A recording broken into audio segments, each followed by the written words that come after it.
नमस्कार सर्वांचं माझ्या चॅनलवरती स्वागत आहे. आज आपण इथे बघणार आहोत जनरल नॉलेजचे काही महत्त्वाचे प्रश्न. हे प्रश्न सर्व स्पर्धा परीक्षा व इतर परीक्षांसाठी महत्त्वाचे आहेत, म्हणून हा व्हिडिओ माझा शेवटपर्यंत पहा. जर तुम्ही माझ्या चॅनलला आणखी सबस्क्राईब केले नसेल तर सबस्क्राईब करून बेल आयकॉनवरती प्रेस करा, जेणेकरून तुम्हाला माझ्या नवनवीन व्हिडिओचे नोटिफिकेशन मिळतील. चला तर व्हिडिओला सुरुवात करूयात. प्रश्न पहिला आहे, लोकयुक्तांची नेमणूक कोण करतात? पर्याय पहिला आहे राज्यपाल, पर्याय दुसरा आहे मुख्यमंत्री, पर्याय तिसरा आहे राष्ट्रपती, पर्याय चौथा आहे उपराष्ट्रपती. तर याचं उत्तर आहे पर्याय पहिला राज्यपाल. लोकयुक्तांची नेमणूक राज्यपाल करतात. प्रश्न दुसरा आहे, अजिंक्यतारा हा प्रसिद्ध किल्ला कुठे आहे? पर्याय पहिला आहे अहमदनगर, पर्याय दुसरा आहे सातारा, पर्याय तिसरा आहे नागपूर, पर्याय चौथा आहे चंदीगड. तर याचं उत्तर आहे पर्याय दुसरा सातारा. अजिंक्यतारा हा प्रसिद्ध किल्ला सातारामध्ये आहे.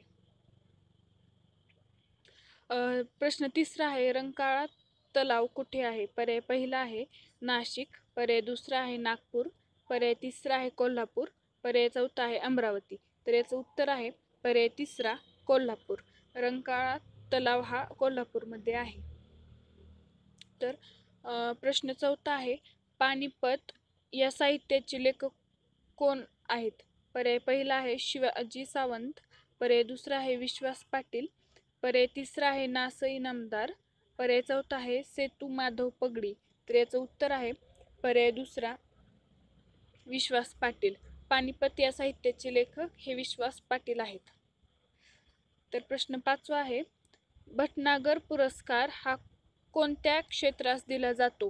पर्याय पहिला आहे चित्रपट, पर्याय दुसरा आहे शेती, पर्याय तिसरा आहे विज्ञान, पर्याय चौथा आहे साहित्य. तर याचं उत्तर आहे पर्याय तिसरा विज्ञान.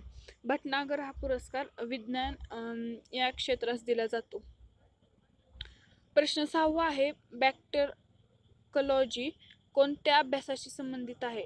बॅक्टेरिया आहे. बॅक्टेरियोलॉजी कोणत्या अभ्यासाशी संबंधित आहे? पर्याय पहिला आहे जीवाणू, पर्याय दुसरा आहे विषाणू, पर्याय तिसरा आहे वनस्पती, पर्याय चौथा आहे अणू. तर याचं उत्तर आहे पर्याय पहिला जीवाणू.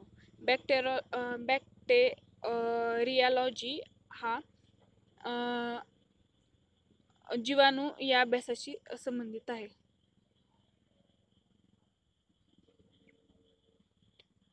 प्रश्न सातवा आहे, कोयना नदी ही कोणत्या नदीची उपनदी आहे?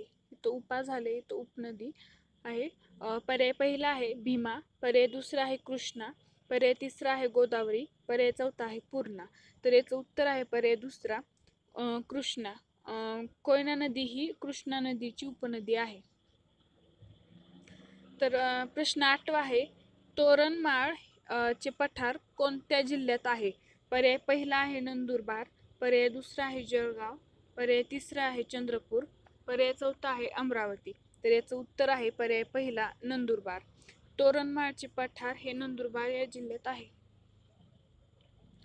प्रश्न नववा आहे, कोणत्या राज्यात सर्वाधिक सहकारी साखर कारखाने आहेत? पर्याय पहिला आहे पंजाब, पर्याय दुसरा आहे उत्तर प्रदेश, पर्याय तिसरा आहे महाराष्ट्र, पर्याय चौथा आहे कर्नाटक. तर याचं उत्तर आहे पर्याय तिसरा महाराष्ट्र. महाराष्ट्र या राज्यात सर्वाधिक सहकारी साखर कारखाने आहेत. तर प्रश्न 10वा आहे, कोणास भारताची सुवर्ण कन्या असे म्हणतात? पर्याय पहिला आहे पी. टी. उषा, पर्याय दुसरा आहे वंदना राव, पर्याय तिसरा आहे पी. सिंधू, पर्याय चौथा आहे हिमा दास. तर याचं उत्तर आहे पर्याय पहिला P. T. Usha. P. T. Usha यांना भारताची सुवर्ण कन्या असे म्हणतात. प्रश्न 11वा आहे, महाराष्ट्रामध्ये एकूण किती जिल्हे आहेत? पर्याय पहिला आहे 26, पर्याय दुसरा आहे 31, पर्याय तिसरा आहे 33, पर्याय चौथा आहे 36. तर याचं उत्तर आहे पर्याय चौथा 36. महाराष्ट्रामध्ये एकूण 36 जिल्हे आहेत. प्रश्न 12वा आहे, भारतात सर्वात जास्त पाऊस कुठे पडतो? पर्याय पहिला आहे कोकण, पर्याय दुसरा आहे मलबार, पर्याय तिसरा आहे मोसिनरम, पर्याय चौथा आहे गुजरात. तर याचं उत्तर आहे पर्याय तिसरा मोसिनरम मध्ये सर्वात जास्त पाऊस पडतो. प्रश्न 13वा आहे. कोणत्या इथं सभागृह आहे, इथं सभागृह झाले. कोणत्या सभागृहाला प्रथम परंतु कनिष्ठ सभागृह म्हणतात? पर्याय पहिला आहे राज्यसभा, पर्याय दुसरा आहे लोकसभा, पर्याय तिसरा आहे विधान परिषद, पर्याय चौथा आहे यापैकी नाही. तर याचं उत्तर आहे पर्याय दुसरा लोकसभा. लोकसभा या सभागृहाला प्रथम परंतु कनिष्ठ सभागृह असे म्हणतात. प्रश्न 14वा आहे. भारतातील कोणत्या राज्यामध्ये सर्वात जास्त रबरचे उत्पादन आहे? पर्याय पहिला आहे कर्नाटक, पर्याय दुसरा आहे तमिळनाडू, पर्याय तिसरा आहे त्रिपुरा, पर्याय चौथा आहे केरळ. तर याचं उत्तर आहे पर्याय चौथा केरळ. भारतातील केरळ या राज्यामध्ये सर्वात जास्त रबरचे उत्पादन आहे. प्रश्न 15वा आहे. काझीरंगा नॅशनल पार्क कोणत्या राज्यात आहे? पर्याय पहिला आहे गुजरात, पर्याय दुसरा आहे उत्तर प्रदेश, पर्याय तिसरा आहे आसाम, पर्याय चौथा आहे मध्य प्रदेश. तर याचं उत्तर आहे पर्याय तिसरा आसाम. पर्याय तिसरा आसाम. काझीरंगा नॅशनल पार्क हे आसाम या राज्यात आहे.